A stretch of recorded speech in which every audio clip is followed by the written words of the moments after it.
Der Freiheitsplatz ist der schönste und bekannteste Platz in Brünn.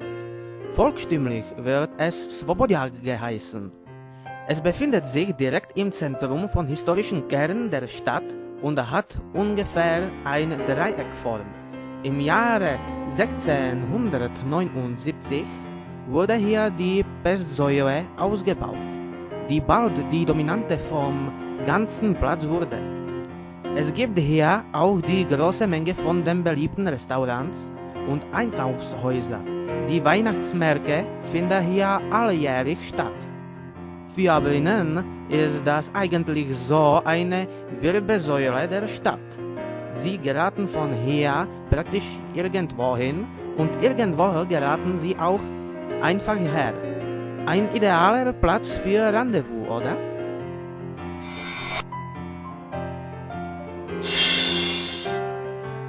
Das Haus von Herrn von Lipa liegt auf dem uns gut bekannten Svobodjak und zählt zu den schönsten Renaissancenhäusern in der Stadt.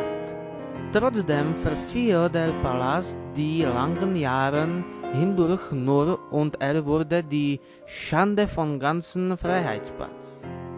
Firma Unistar führt die Erneuerung in einem modernen Stil bei der Erhaltung von allen historischen und architektonischen Details.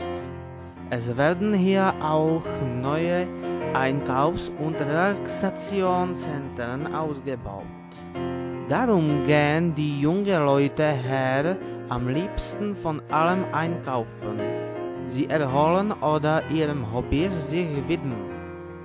Die Preise sind zwar nicht die billigste, die Ware ist doch der erstklassigen Qualität.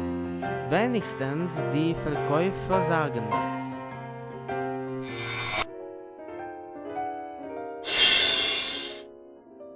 Das Mahentheater ist voll von der Rieseninteressante.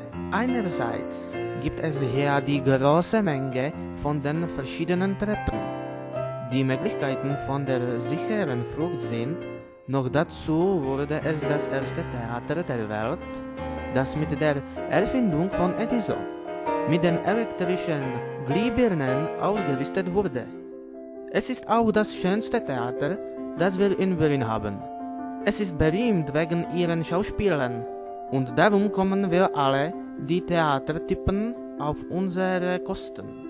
Viele Leute gehen her auch die niedlich schlanken Beinchen von der Schauspielerin Susanna Slavíková, der Perle vom Brünner Schauspieler, bewundern.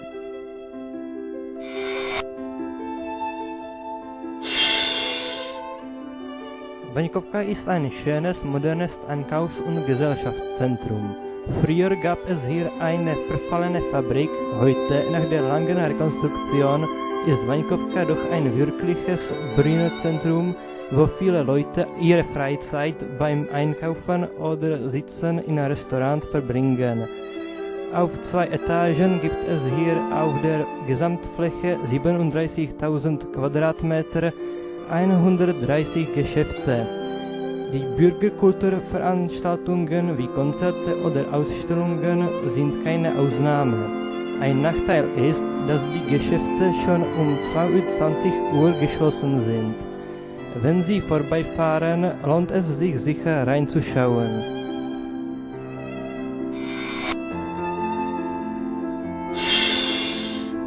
Zvonařka ist die traditionelle Bezeichnung für den Busbahnhof.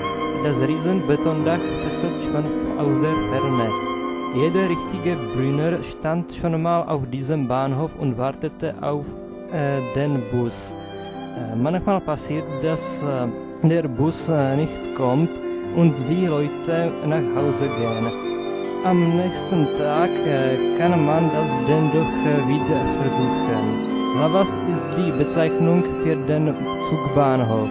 Aber heute fahren wenige Brüder mit dem Zug und darum müssen wir sich das Bahnhofgebäude wenigstens von draußen anschauen.